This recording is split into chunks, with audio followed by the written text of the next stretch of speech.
I want to thank each and every one of you for coming here in the dhikr of Allah, in the remembrance of Allah. Know that Allah subhanahu wa ta'ala rewards every single effort taken, every step, every shoelace tied, every piece of clothes buttoned. Allah rewards it and sees it. So thank you, and I want to personally thank you for coming and joining us tonight for our annual Back to School Revive.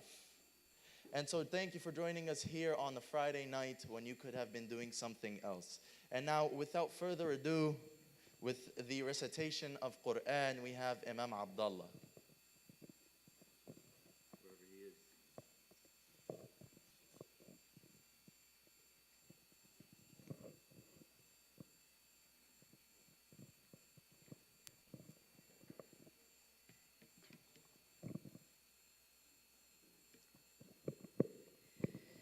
أعوذ بالله من الشيطان الرجيم. بسم الله الرحمن الرحيم. يا أيها الذين آمنوا اتقوا الله حق تقاته ولا تموتن إلا وأنتم مسلمون. واعتصموا بحبل الله جميعا ولا تفرقوا واذكروا نعمة الله عليكم إذ كنتم أعداء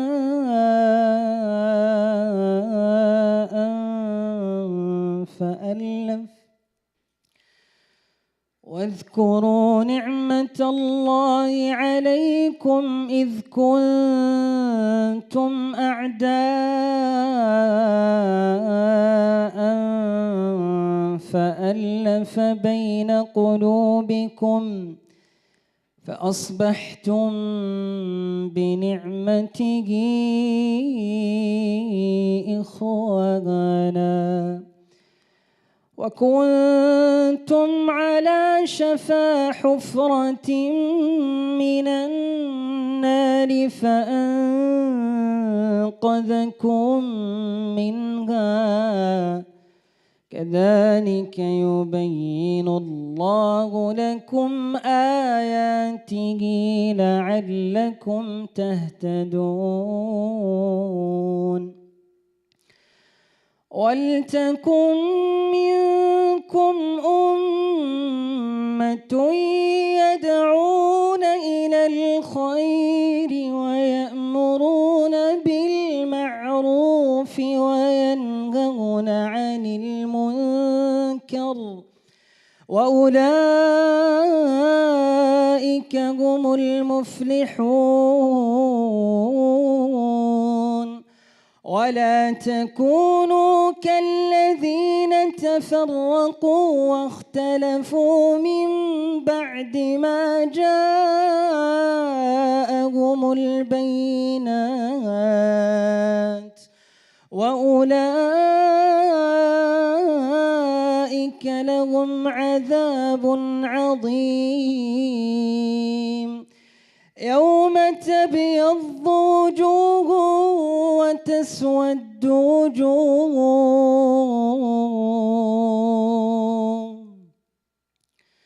يوم تبيض وجوه وتسود وجوه فأما الذين اسودت وجوههم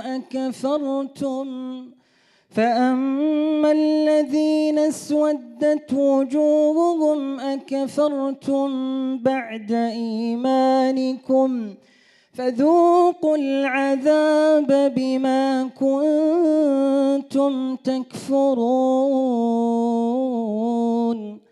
وأما الذين ابيضت وجوههم ففي رحمة الله هم فيها خالدون. تلك آيات آيات الله نتلوها عليك بالحق وما الله يريد ظلما للعالمين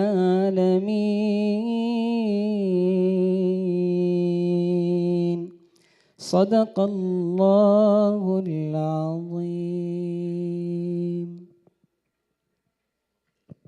Takbir. Excellent. SubhanAllah. MashaAllah. Imam Abdullah's qira'ah makes you feel like you're on cloud 9. And now we can finally get started with one more hiccup or one more thing that we need to do. The projectors right in front of you, scan those QR codes, because by scanning those QR codes, you will be inserted into a free raffle. Scan them now, scan them right now. And without further ado, we can finally begin. By show of hands, who here knows what NPC energy is? NPC. What's an NPC, brother?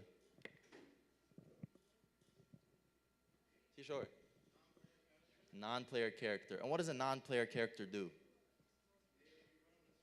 They run on a script. They just follow what everybody else tells them, or the game code. They just do what the game tells them.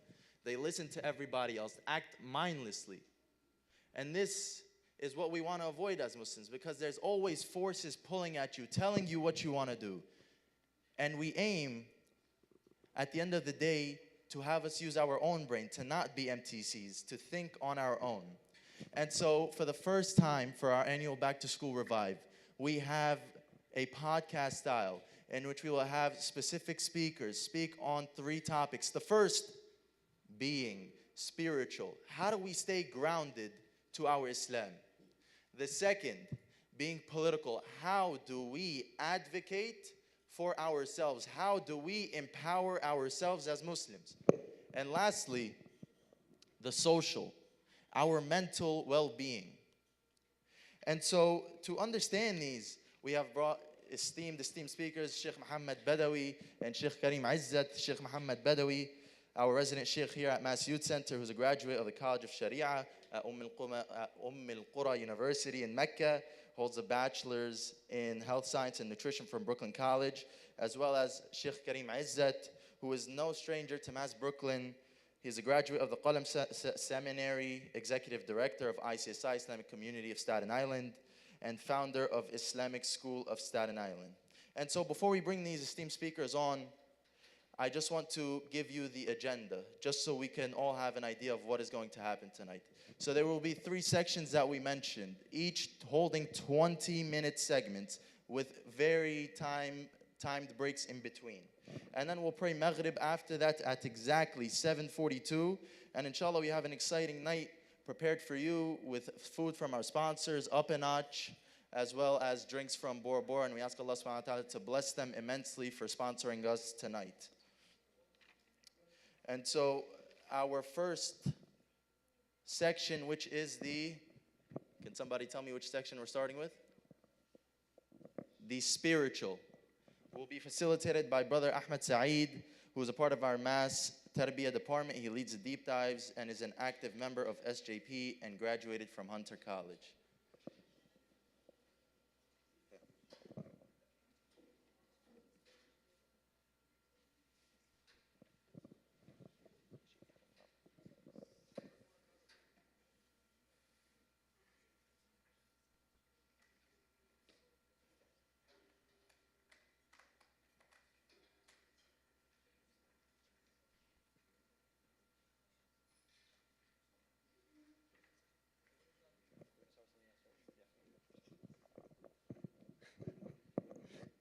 Change of plans.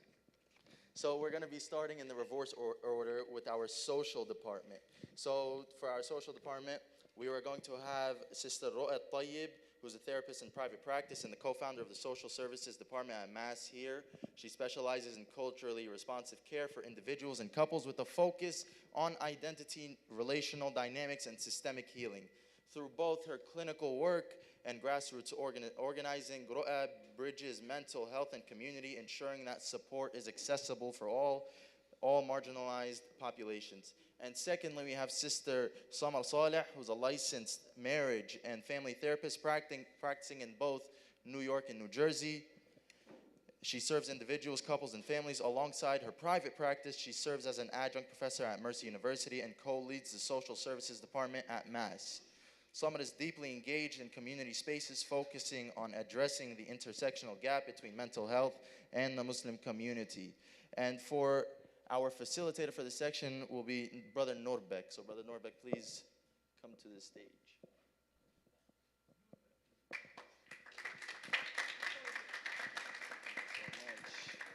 You want to take this? Okay, leave it. So, Assalamu alaikum, brothers and sisters. And my name is NPCs. So, yeah, my name is Norbek, and I'm here to, ask questions based on self-experience of high school students and some college students, inshallah. Okay. So I'm being pressured to vape, and I can't speak up in fear of being teased or bullied. Like, what is the best step I could take to? Okay, so we'll just wait for it, inshallah. Okay. Assalamu alaikum everyone. Bismillah, alhamdulillah, salatu salam rasulullah. There's been a little bit of a switch up as you just saw. So just while we're waiting for the mental health speakers to come and join the panel as they'll be going first, I will ask Adam to pull up the Slido link. So there's going to be a Slido link here. And this is we've tried to prepare meaningful questions about the topics in case there's other questions that arise while those questions are being asked. Follow-up questions, this is a good place to send them, upvote the good ones, and maybe if there's time, we will address one or several. And if you want to populate it right now with some questions about mental health or spirituality or anything about politics or empowerment, you could populate it now as well. And if there's time, like I said, it will be addressed, inshallah. So, Jazakumullah khair for your patience. We'll sit tight until the mental health speakers come up here, and then we begin that panel first, inshallah.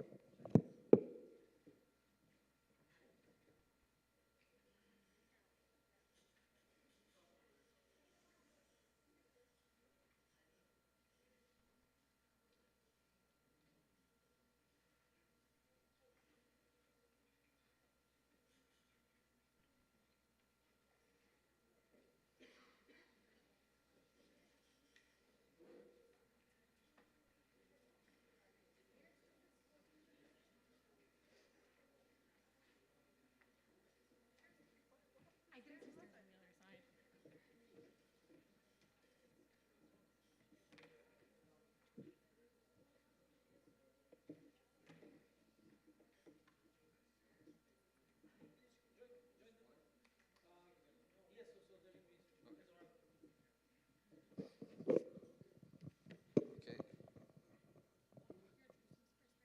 Yeah. All right. No, I already introduced myself. You guys could introduce yourselves if you guys want.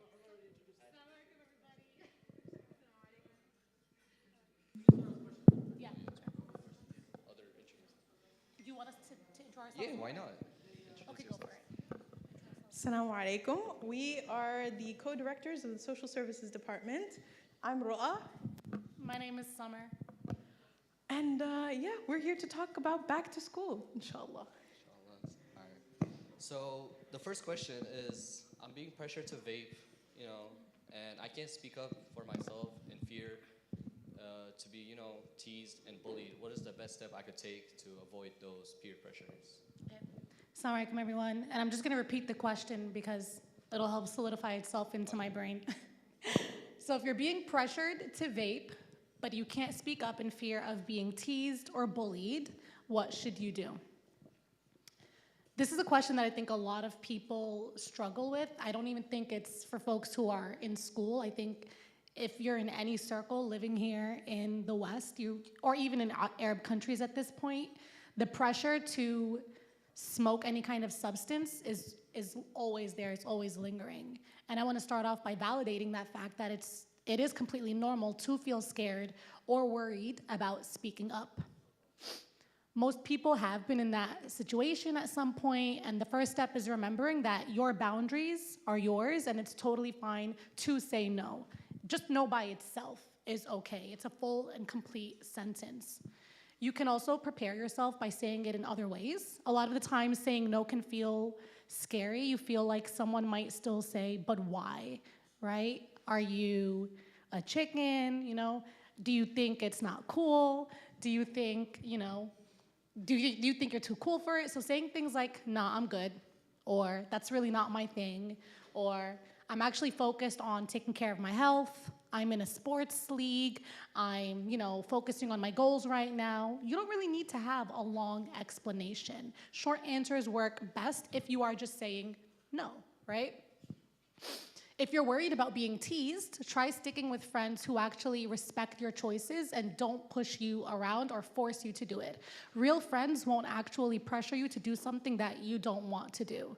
If the pressure keeps happening, find a safe person to talk to, an older sibling, an older mentor, a teacher that you trust, folks in the social services department. Speaking about the pressures isn't shameful. It's actually one of the strongest things you can do for yourself and your mental health. And remember that at the end of the day, a lot of people actually admire the one person who's brave enough to actually say no at the end of the day. You might be inspiring someone else who's too scared to speak up. Do you want to add anything? Completely agree with everything you said. And I think I would just add, when we think about the larger scope of where we might feel peer pressure elsewhere, we think about causes like Palestine, for instance, where the peer pressure around us or what society is telling us is not to talk about it.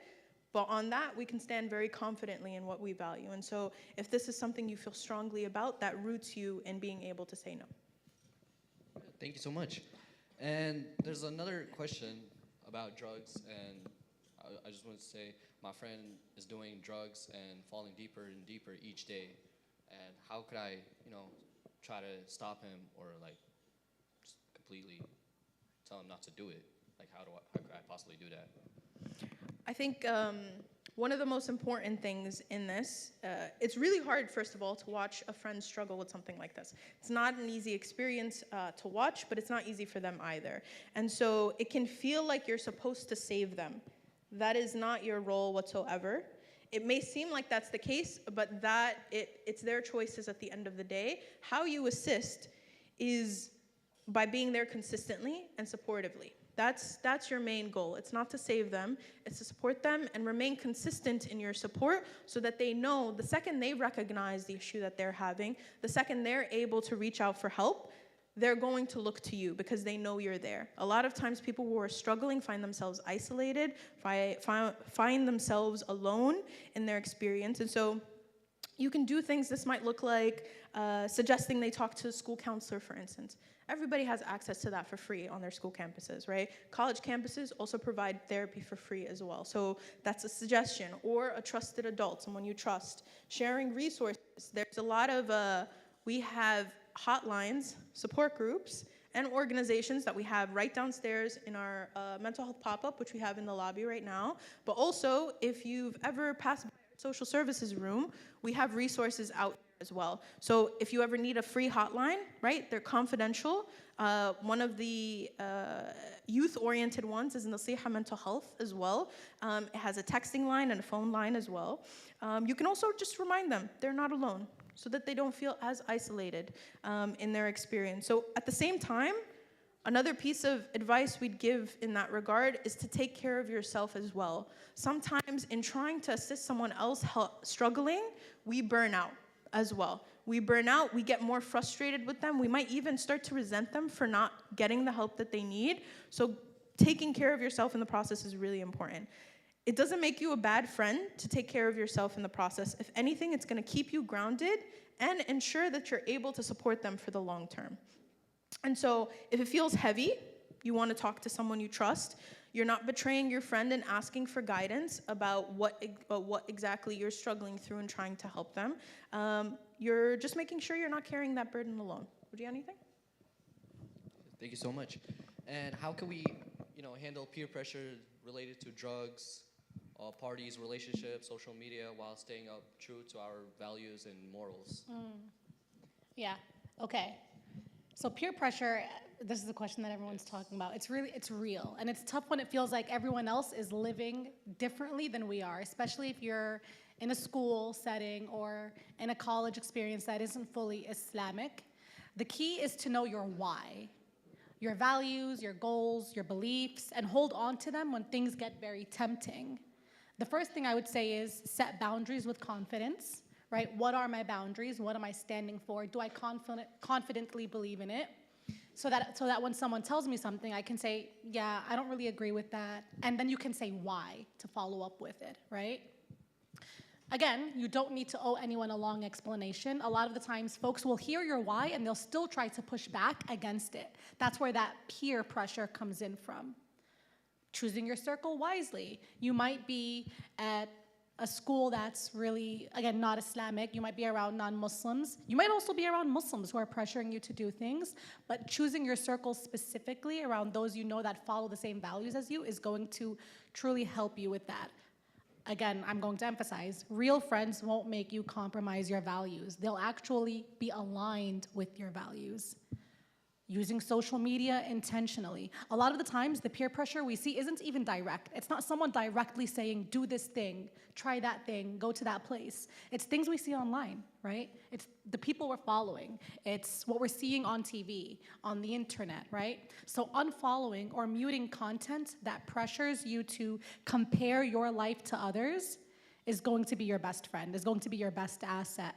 Following pages that uplift your deen, your mental health, and your sense of self is going to also help you feel more confident in your why and feel more confident pushing up against peer pressure. Flipping the script, right? So instead of feeling left out, remind yourself that making your own choices without being controlled by trends or people is actually the better sign of strength. So at the end of the day, holding on to your morals isn't about missing out. It's about protecting your peace, your faith, and your future. That's way more powerful than actually following the crowd. Thank you so much. Once again, and there are countless, stories about our Muslim brothers and sisters that goes to college and, and high schools, and they don't have the best relationship with their MSAs. So sometimes they think it's not very welcoming, or sometimes it's too clingish. And because of those experiences, do you think we should avoid the MSAs, clubs, or other things? Can I just ask a question before you answer it? Who here, by show of hands, has felt like the MSA that they've gone to, or even Muslim community centers, are cliquish?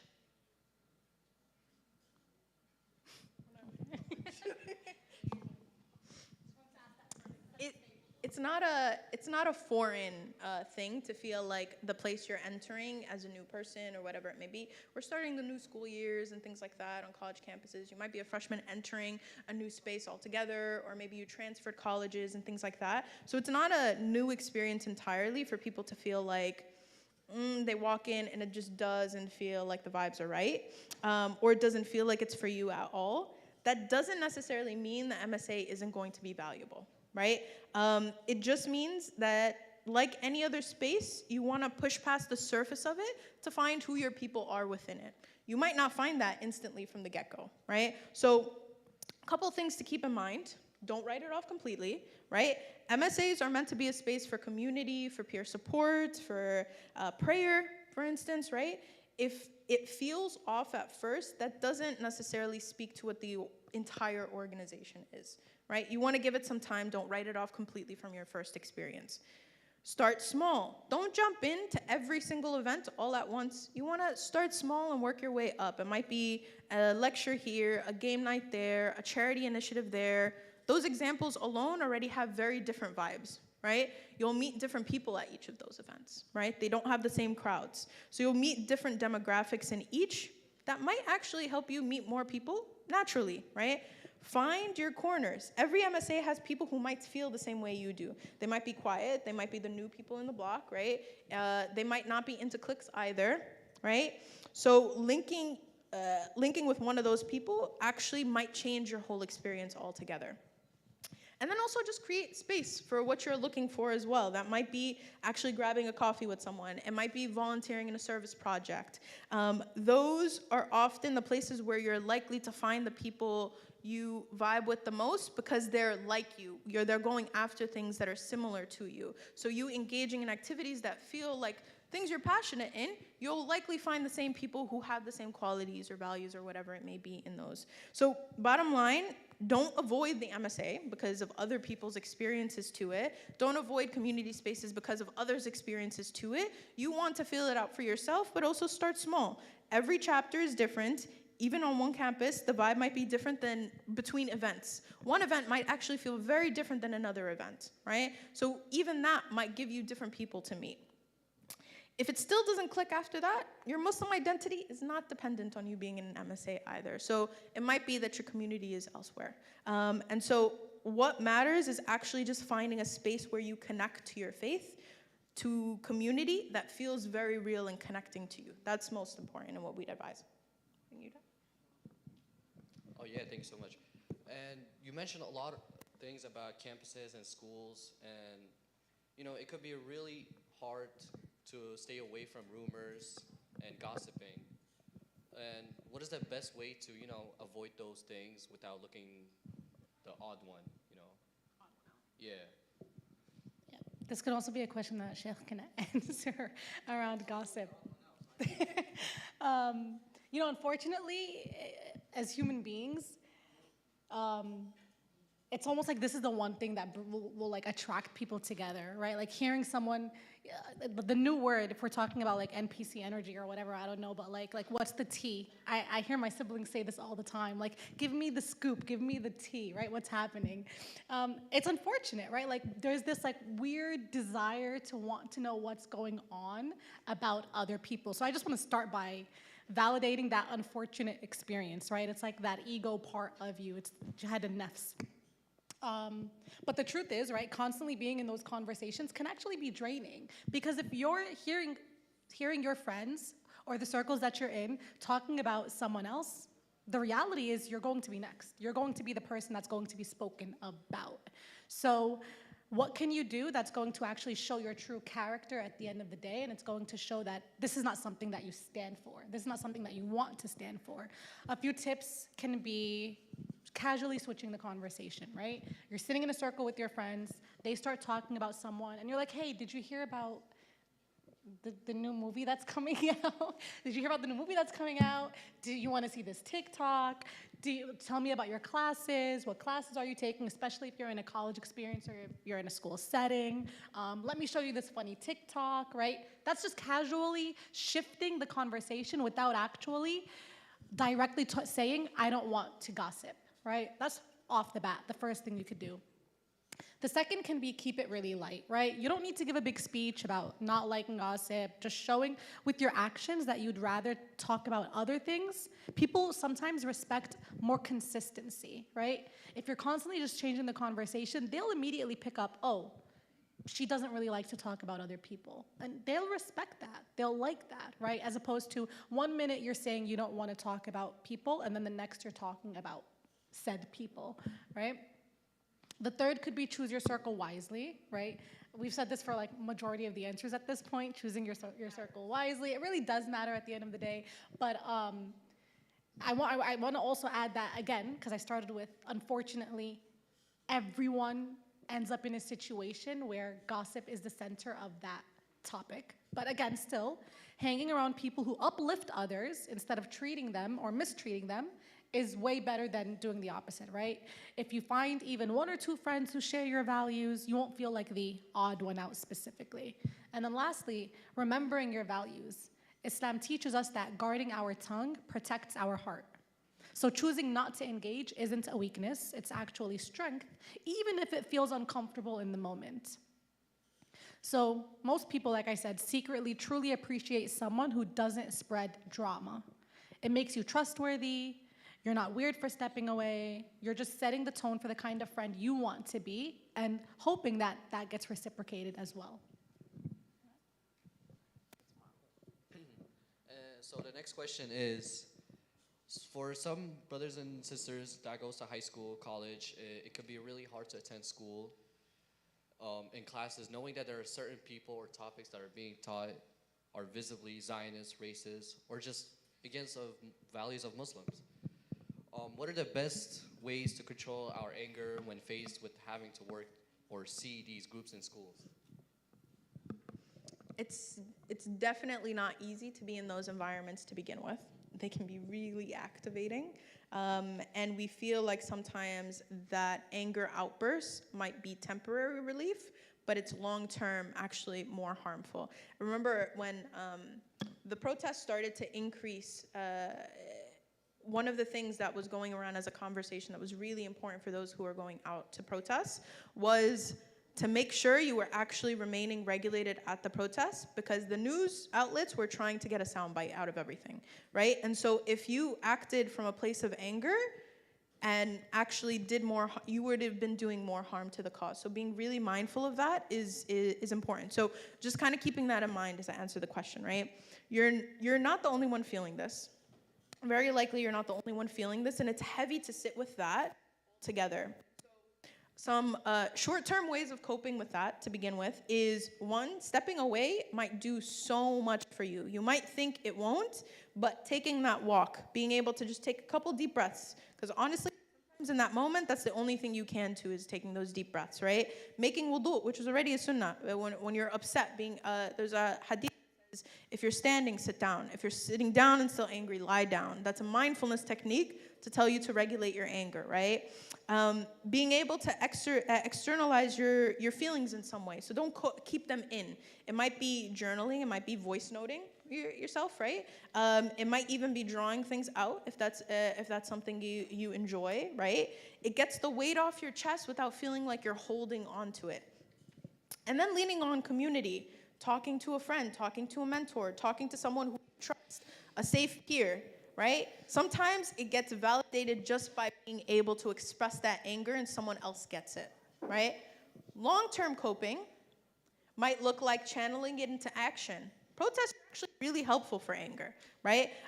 It helps to be able to do something for advocacy's sake, feeling like you're giving voice to the voiceless. That's helpful in managing that anger long term. Being involved in that community work actively, creating change. Staying rooted in your faith is really important. Being able to ground yourself in practices like dhikr and prayer and reflection, right? In Quran reflection as well, the stories in the Quran. There are moments in time where the Sahaba were very much encountered by challenges, right?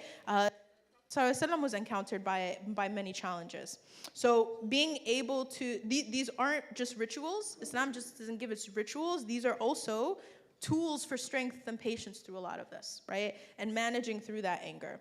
Seeking guidance when it's actually getting really heavy, right? Being able to start, if you're starting to feel like that anger is overwhelming, on a consistent basis, being able to reach out to a counselor, a therapist, right? A trusted mentor to actually help you process it through healthier ways is super important as well. So controlling your anger we're not saying silence it. Silencing it is actually you just holding on to it, and it's probably gonna come out in some way you didn't expect. And so, but it is very much holding on to your dignity, protecting your mental health, being able to choose when and how you use your voice actually matters way more than that instance of feeling like that outburst might give you that temporary relief.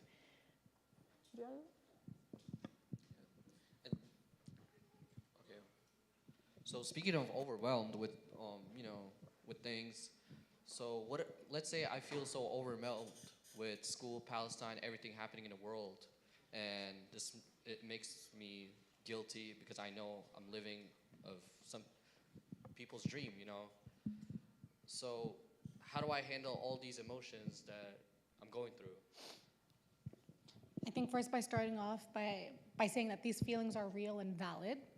There's two terms that I'm going to say. One is survivor's guilt, which is when you're safe while others are suffering. And then the second is experiencing vicarious trauma at this point, right? Because social media has kind of given us access to everyone's pain and suffering all over the world in real time as it's happening. So those are two experiences that we're having right now. It's normal to feel conflicted because you're witnessing something that's extremely traumatizing. It's really scary. It's devastating. We're feeling very dysregulated. And actually, logically speaking, we're okay, right? We have food in our stomachs. We're sleeping on a bed. We're in a home. So it can be really dysregulating. The key here isn't to erase the guilt, but to learn how to carry it and manage it in a healthy way. Instead of shaming yourself for feeling guilty, recognize it as a sign of empathy and a caring heart. Your heart hasn't been closed off, right? Your tears haven't dried up. You are being an empathetic human being who's feeling the feelings that's happening to other people. Volunteering, donating, sharing verified information, joining campus protests, community activism, any little action makes a difference and helps turn your guilt into purpose, helps turn your anger into something righteous. Also protecting your own mental health. I was saying sometimes you need to step away and take a walk, right? You cannot pour from an empty cup. Balancing activism with breaks, spending time with your friends, praying, journaling, or even going outside to ground yourself will fill you up in a way that will allow you to come back and work 10 times harder and give back 10 times harder, right? Connecting with mentors, therapists, youth groups that understand the Muslim experience, that understand this diasporic experience that we are having right now. Talking it out helps you process grief and anxiety without feeling alone, right? So finding safe spaces where you can actually speak and say, like, are you seeing this right now? Do you feel what I'm feeling? Is this normal? Validating that in safe spaces is going to truly help you. And then lastly, remembering that caring about the ummah is a part of our faith. Taking care of yourself doesn't mean you don't care, but it actually gives you the strength to keep showing up for others. Do you want to add anything? So this is the last question.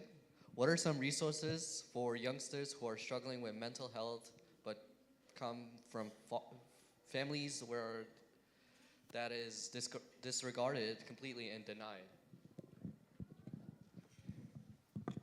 We'll promote ourselves last. But for resources, we can often feel very alone, especially when we come from families that might heavily stigmatize mental health, right? But it doesn't mean you're out of options. There are very much safe spaces out there to reach out to. We mentioned this before, at school, right? Try connecting to a school counselor, trusted teacher, advisor. Sometimes just one adult who can listen makes a huge difference already, right? So even if it's not family, finding a trusted adult can sometimes make a huge difference, right? Within the Muslim community, you can look for organizations that are Muslim centered, but also mental health centered. So there is Muslim Wellness Foundation, Muslim Mental Health Network. You can even look to your campuses, MSAs. They might have resources as well. Nasiha, mental health, we mentioned earlier, right? You can also reach out to our social services department, but I'll talk more about that after. Anonymous hotlines are a great one when we feel like, oh man, I can't get past the idea of someone knowing my business. If we can't get past that piece, right, then an anonymous hotline might be the best bet in terms of a resource. And there are plenty out there. There's the crisis text hotline. We have their magnets and stuff downstairs. We have Nasiha Mental Health Hotline, which is more Muslim youth oriented, which is a great resource out there. And then when it comes to personal coping, for instance, you can do some journaling, voice notes like we talked about earlier, talking with a close mentor or a friend, right? To help you process through those feelings when home might not necessarily be a safe place for that, right? So struggling, we just want to remind you, struggling does not make you weak. If anything, seeking out help doesn't mean you're dishonoring your family either. It just means you're taking care of yourself so you can thrive and actually show up 1,000 times better for the people around you. When you're taking care of yourself, you actually take care of the people around you. So really kind of making that clear. But in regards to social services is very much a resource, right? One of the things we offer as a resource hub is our mental health pop-ups every last Friday of the month. And we actually perfectly timed Revive because we have a pop-up downstairs where you can get some free resources from multiple organizations, but also our business cards are downstairs as well. So if you'd like to connect to a therapist, for instance, on our business card is our link tree where you can scan and find our referral form link. We also have office hours on Saturdays, if you prefer coming in person rather than phone call, from 1 to 3, where you can speak to a therapist, one of us. We are therapists by day. And speak to one of us in regards to what you're struggling with and in hopes of connecting with a therapist. So our department is here to provide those resources for you, so we encourage you to use it. Did you add anything? Yeah, thank you so much for those awesome, answers. Praying. Yeah, we're gonna wrap it up, and thank you so much for all those amazing answers, and praying for everyone takes on this year's challenges with healthy minds, bodies, and souls, inshallah. Ameen. Be sure to stick around for the rest of the panel.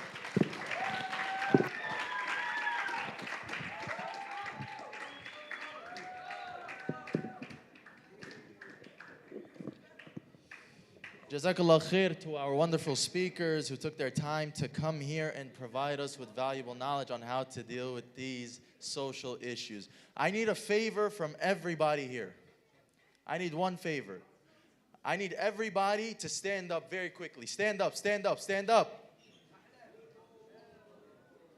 Wake up. Right? Let's pay attention. We need to pick the energy up in here.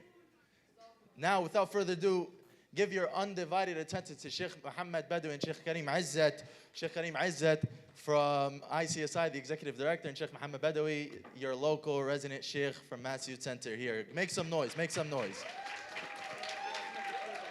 And Ahmed Saeed, our facilitator. Assalamu alaikum, everybody. You guys are easily impressed, which is good for me and Karim. We can say a lot of dumb things. All right. Bismillah, alhamdulillah, salatu wassalamu ala rasulillah. Nobody said to sit down. Stand back up. Okay, listen up. According to research, how many people, well, for the research, how many people hugged somebody today? Oof. Some people are forever alone. I know how it feels. So, according to research, how many hugs a day do you think you need? You're very close. Good job. It's not 8, it's 7. Unless you're doing 7. I couldn't see your last finger. It could be, you're right. It's 7. You need 7 hugs a day. So, follow-up question, who received or gave, who interacted in 7 hugs a day? Stop lying. So, you are deficient, most people. Most people are deficient, so you need to get those 7 hugs and to get that blood moving. So, stick out your arms like this. I said stick out your arms like this. Where's the first hug going? It's going to you. You need it. Yeah. All right. I love you, Muhammad. Thank you. I don't remember the last time or the first time I've ever said that. It's good to say it here in front of you guys. Okay, stop it. Stick your arms out. Hug number 2. No, get away from me. Give it to yourself again. Come on, you deserve it. Sheikh Karim, come on, hug yourself.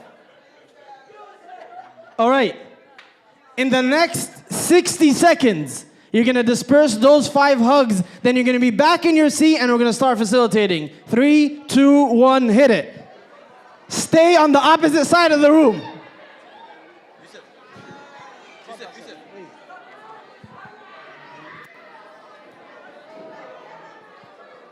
Hugs, not handshakes. Bring it in, bring it in. If you hold it for more than 8 seconds, A, it'll be weird. And B, your body will release a burst of oxytocin that will make you feel different for the rest of the day. Hold it for 6 seconds. Absolute chaos, I love it. Everybody sit down. Everybody have a seat. Sisters, back to your seats. Brothers, sit down, back to your seats. Jazakumullah khairan. All right, Bakr, move all the way down, Bakr, all the way down. All the way down, no, all the way, further. You're good. Okay, settle down, thank you. Hit it, Ahmed, bismillah. بسم الله والصلاة والسلام على رسول الله رب اشرح لي صدري ويسر لي أمري واحلل عقدة من لساني يفقهوا قولي. جزاكم الله خيرا for our 2 scholars, Sheikh Karim Izzat and Sheikh Muhammad Badawi. Sheikh Karim is our guest here, so he'll be starting first, inshallah. And as the saying goes, you are an average of your 5 friends. So the first question is, we are told to keep good company because they reflect our actions and behaviors. So how do we know someone is a good friend?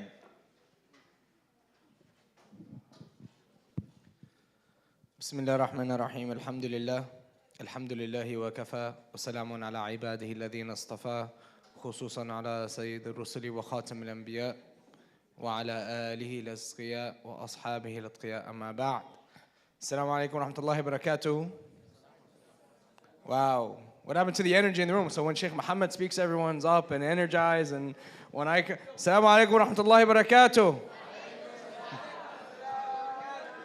MashaAllah. There's the energy.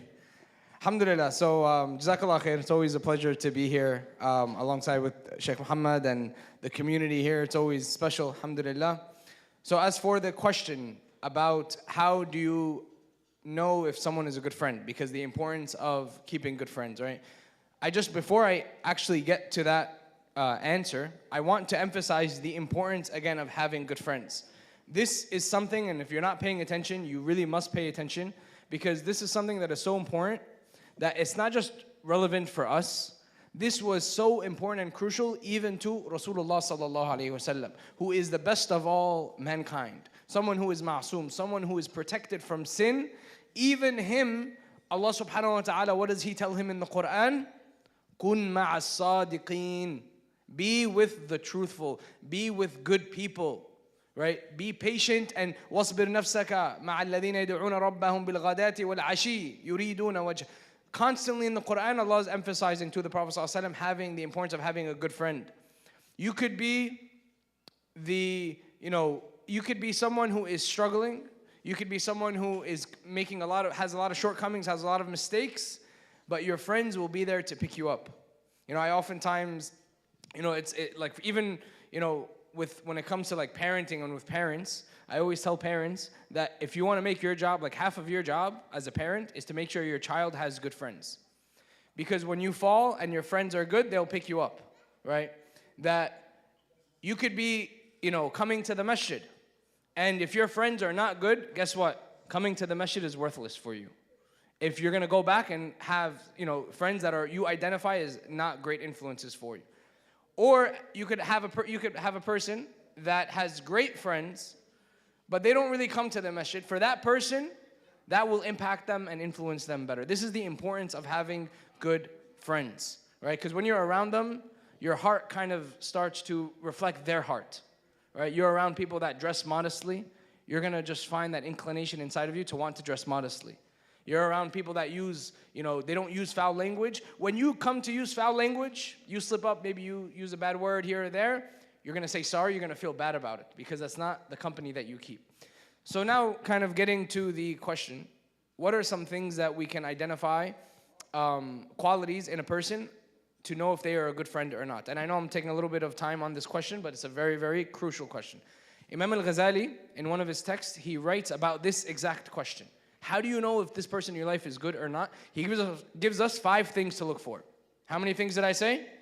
5, all right? The first thing, ask yourself, is the person around you in your life, number 1, are they intellectual? Do they have strong intellect, right? Well, don't answer out loud because they're probably sitting next to you, so. Are they intellectual, right? Because the idea is, when you have a friend, when you have a good friend, you expect only goodness to come out of them.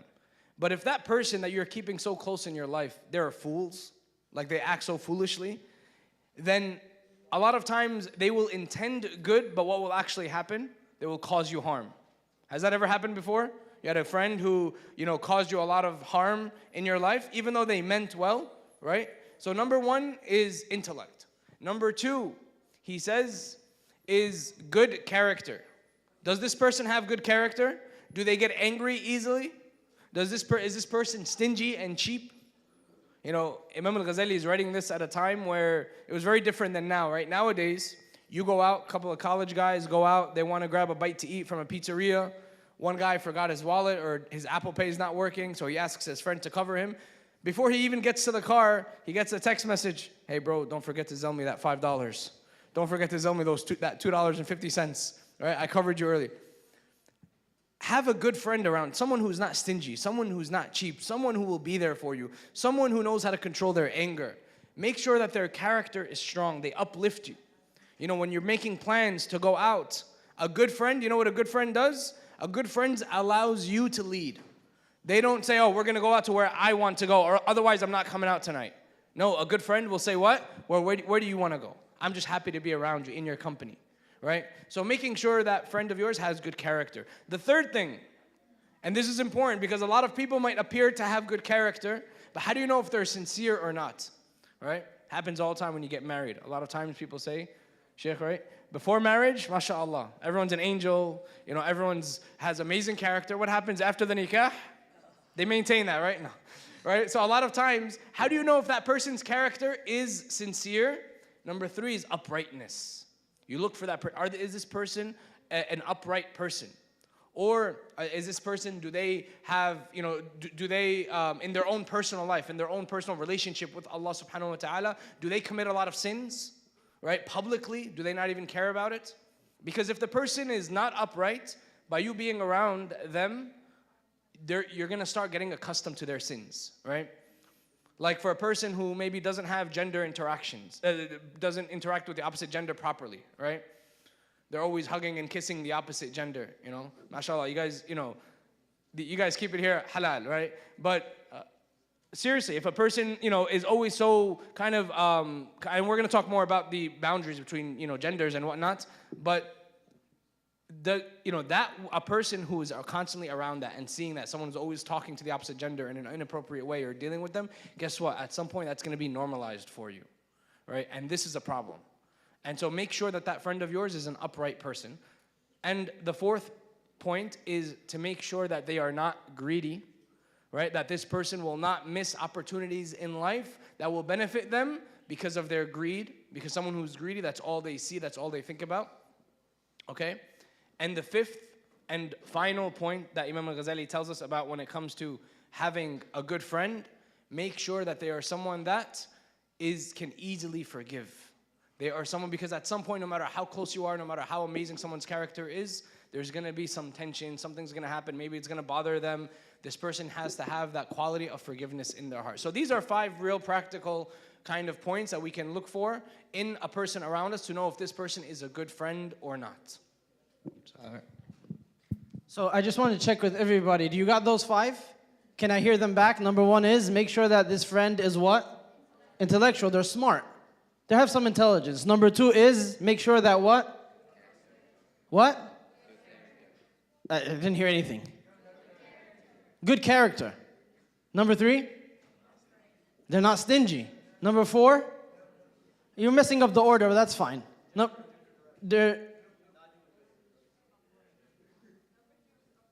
Number 3 was uprightness. Number 4 was? Not greedy. Then number 5 was? Say it again. Forgiving. See, it all just gets garbled together when you guys say it all at once. Make that list, and to turn it into one sentence, judge your friends according to it. We don't judge each other, right? I don't judge. I can't tell if you're going to Jannah or not. So I won't judge your final affair. That's not right. Will I judge you as you are now? Heck yeah. Of course I'll judge you right now. Before I give you any money, before I go out with you, before I have a conversation, I will judge you if you're worth my time or not. I will judge your uprightness, your religious character. I will judge your stinginess or lack thereof. I will judge your forgiving, if you're forgiving or not. I will judge if you do all of these things. Are you intellectual? Are you worth my friendship? If you don't pass this, you fail. And you're not worth the amount of time I'm going to give you. Also because you're about to start influencing me. And I don't need to get dumber or cheaper or less forgiving or less of any of these things because I'm already at a level where I can go higher, right? So it's something that you should keep in mind and memorize. Don't just listen to it, but actually make a list, and I say judge your friends accordingly. We can move on, Ahmed. All right, inshallah. So the next topic is dawah. Before I get to the question, I would like to say a mini story. There was a guy who told me that he was on vacation, family, friends, cousins, and he said that he felt his imam go down, but then later on he got a phone call from his cousin saying that his whole life changed because of him, and now he's a whole new person. He starts reading Quran, but at the same time, his imam went down. So how do you balance bringing people into Islam while also keeping your imam in check, Sheikh Muhammad? You said your guests are going to go first, but it's just for the first one. I will pass it over to Sheikh Kareem very quickly, just because you guys see me all the time, and that's enough. But the tug, the direction in which the tug is going is something you're always watching. Who's influencing who? So in this situation, there's influence on both directions. You influenced him for the better, the person in the story influenced that person for the better, but then they got influenced for the worse. So that means you have some power, but then also you got to protect you're number one. You always got to look out for number one. When it comes to these concepts, you're absolutely selfish. When it comes to faith, no one else exists. When it comes to my wealth, my property, my time, my emotion, I factor in everybody, and sometimes I factor them before me. Of course, not always, but sometimes for the sake of, growth and for the sake of Allah. But when it comes to spirit, when it comes to my worship, when it comes to my relationship with Allah, even my parents disappear. There's nothing that can come into this equation except that it is dispensable. It can be dropped, sacrificed, if it's going to come and present a wedge between me and Allah, period. There's no person, there's no concept, there's no country, there's no anything that belongs here. So it's important for me to influence this person, but then me watching the influence on me is superior. That's more important than me helping him out or her out, right? It's me taking care of me, right? 1, 2, 3, taking care of me. There's a book about it. I read it to my kids. So the influence is good, but then once you are being negatively influenced and you can't mitigate it, I would say that is the point where you should reevaluate the whole system, even if it means lessening the good influence you have on others because you come first. But if there's a way that you don't have to sacrifice this relationship or lessen it, but you could mitigate that damage, no, of course, keep influencing them. And just to add on to that, just one small point, and that is that a lot of times when we have this conversation about, friends who are maybe not great influences on your life, people think automatically the solution is I need to cut them out. I need to stop speaking to them, right? That's not what we're saying. That, yes, you actually are maybe a blessing in their life. If all your bad friends or people maybe are not the greatest influences on you, if you were to just abandon them, all the good people in their life abandon them, who's going to ever be there to inspire them and lift them up? So you need to be there, especially for your friends. There's a lot of benefits when you have those around you that maybe don't influence you properly, right? There's a lot of benefits from being around them. Number one is you see how they conduct themselves in a not so good way, and that helps you reflect over yourself, right? You see maybe this person in front of you is, being disrespectful, so then you're going to be very mindful of making sure that you are going to be respectful. But the other point to this is that you remain their lifeline for inspiration and for change. By you being around them in their life, you're going to influence them at some point, right? Because goodness always overcomes falsehood. But in the meantime, as that process happens, right? Some people, it takes them years and years to change. As Sheikh Muhammad was saying, you don't want to, drown yourself in the process, right? So how do you balance that? You have to make sure that if you feel like your friends are not good, they're not the best influence on you, you don't cut them off. You still keep a relationship with them, maybe a little bit more distant. Maybe, there's a little bit of, distance there more than usual. But you have to then make sure that you have your good friends that influence you. So think of yourself kind of like in the middle, right? Going to that tug example. You have people above you, and you have people that, I don't want to say below you, but people that sort of influence you kind of not in the best way.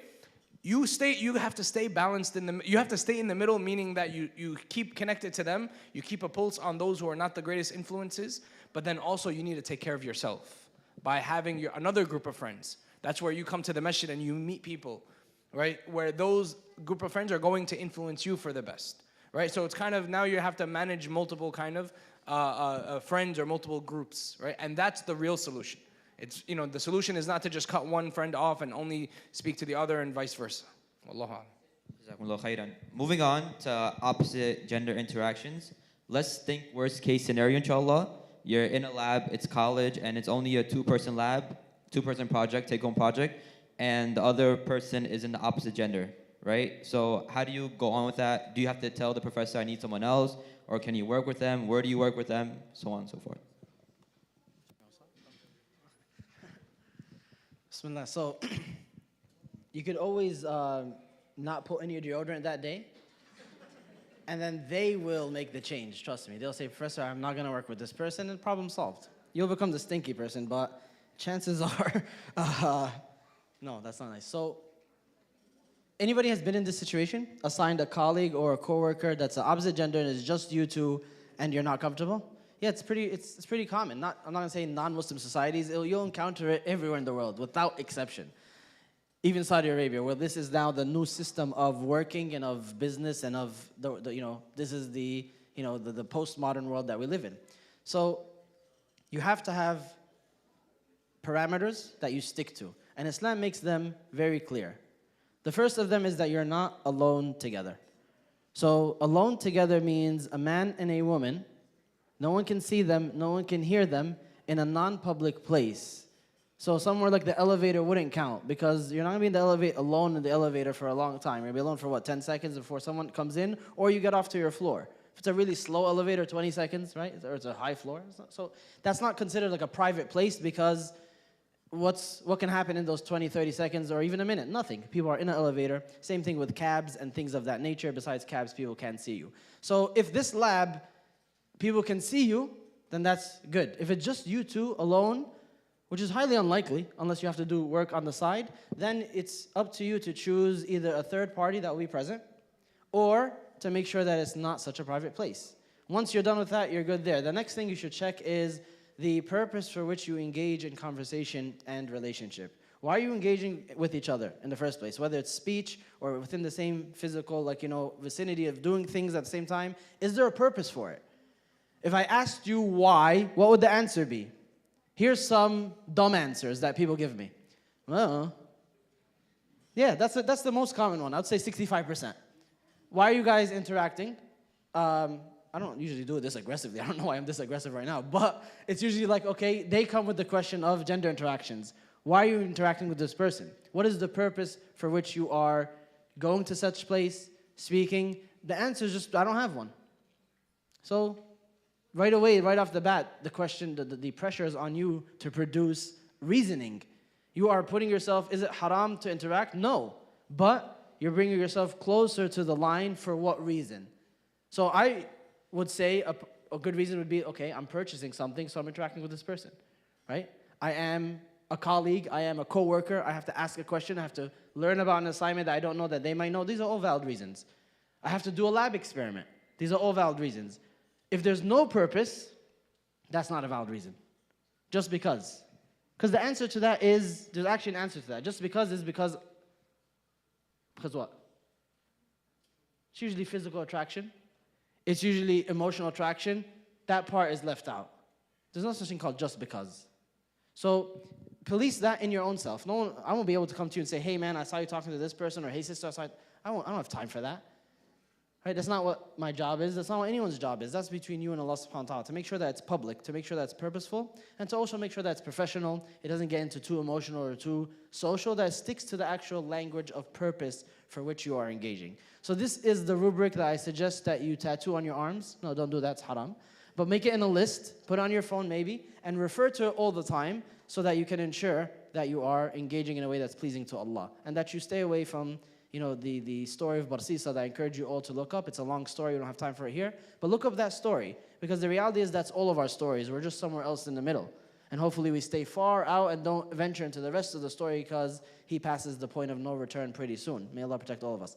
So once all these things check out, it's fine if they're a coworker or a lab partner, and you stick to that standard. Just one quick thing. A lot of times, we, in our mind, become our biggest, obstacle. A lot of times people are like, oh no, I don't want to do that. I don't want to talk to my teacher because they're going to think I'm weird, or they're going to think this or that. Wallahi, it's very natural. It's very kind of human instinct that you want to be, when it comes to friendships and working together, genders usually want to stay with their own gender, right? So men socialize better with men, women socialize better with women, right? You go, you'll find more things to connect with. So it's very normal. All the top performing schools in this country, private schools, there's a reason why many of them, vast majority of them, are gender segregated. It's just a more comfortable environment for you to fulfill your purpose at school better when you stick to doing things the right way. So don't always think that, this is, my Islam is weird, or they're going to think I'm weird or whatever. We'll stick with you, Sheikh Kareem, for the last question, inshallah. How do you mentally stay productive in both school and Islam, especially for those in college, or taking college level classes, getting those A's, but also staying level in your hifz, your Islamic playlists, and stuff of that nature? It's a very loaded question. How do you stay productive with everything that you have going on? One hadith that comes to mind is where the Prophet ﷺ, he said, "Ihris ala ma yanfa'uk." So at the beginning of the school year, right, or at the beginning of this, we're coming up in September, everyone's going to get back to their rhythm and to their routine because summer obviously interrupts all of that. Evaluate your situation, right, your goals that you have, and ihris ala ma yanfa'uk. That find that which benefits you and stick to it, right? Be consistent, right? So know how many hours you have to dedicate, for example, to your studying. And know that, for example, if you dedicate all the time that you have to your studying and you don't dedicate any time to the masjid or to your growth Islamically, then know that now you're out of balance, right? You have to learn to balance both and figure out like a realistic scenario, a realistic situation, right? Of how you can make sure that you balance your spiritual and your spiritual growth as well. And this is something that, maybe you start your day with some Quran.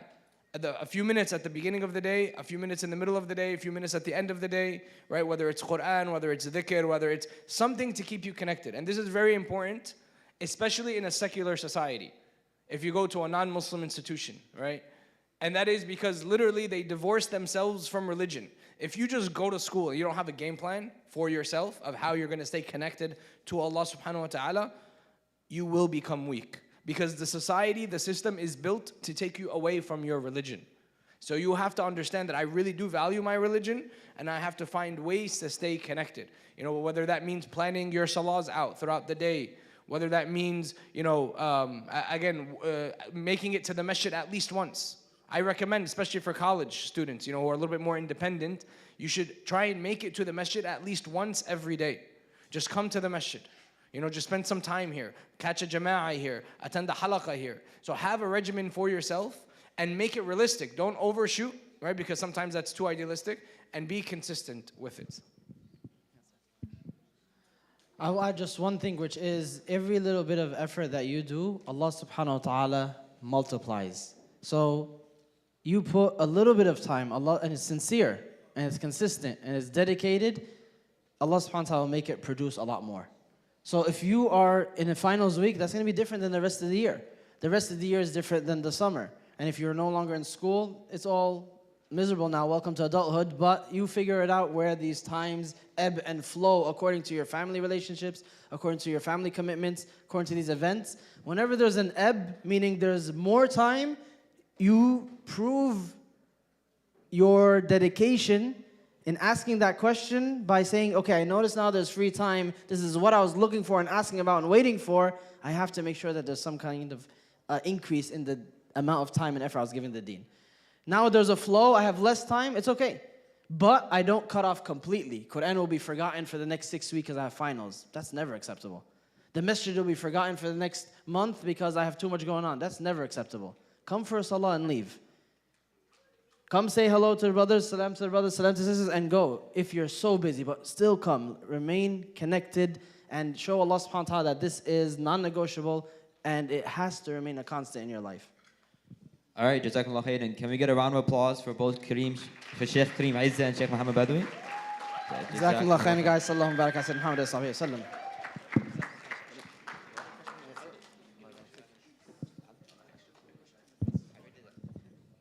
Handing it back to Omar, inshallah.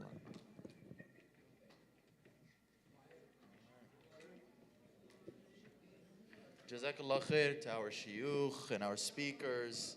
Inshallah, I just want you guys to listen up for just a very quick few announcements. On Thursday, we have our Thursday Young Professionals halaqah at 7:30 p.m. Friday, Sister Sabiqoon halaqah at 6 p.m., followed by our joint halaqah on the same day, the youth joint halaqah at 7:30. And on September 6th, we have our Youth Six Flags trip. The last day to register for the Six Flags trip is this Sunday, so register ASAP. And our first ever mass pace class drop, Resisting Capitalism with Brother Raja Abdul Haq on Wednesdays, starting September 10th. And our first annual MSA and Mass Leadership Summit, date to be announced, inshallah. So keep looking for those. Follow us on our social media and the announcements board. And finally, for our political segment, we have Brother Musab Saadiyya, who's an Islamic worker who has spent the last decade in the intersection between deen, strategic politics, and youth development. Currently, Brother Musab is the co-founder of Temkeen, and he is currently the co-host for Thinking Muslim podcast. So welcome him up, as well as Brother Abdullah Aql, who's an accomplished organizer and political strategist based in New York City, a Mass baby, and he's currently the political director of Mass Staten Island. So please welcome them up with the facilitator, Brother Yassin.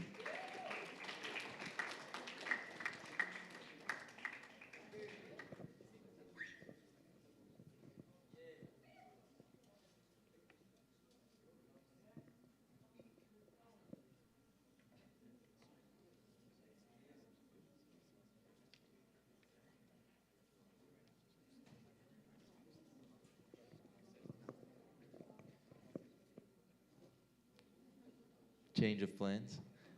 Brothers will head downstairs for Salat al-Maghrib now, and the sisters will stay up here, and then we will get back to the political segment after Salat al-Maghrib. So brothers, please head down right now for Salat al-Maghrib. Sisters, stay up here, and we'll pray Salat al-Maghrib, and we'll be right back, inshallah. Jazakallah khair.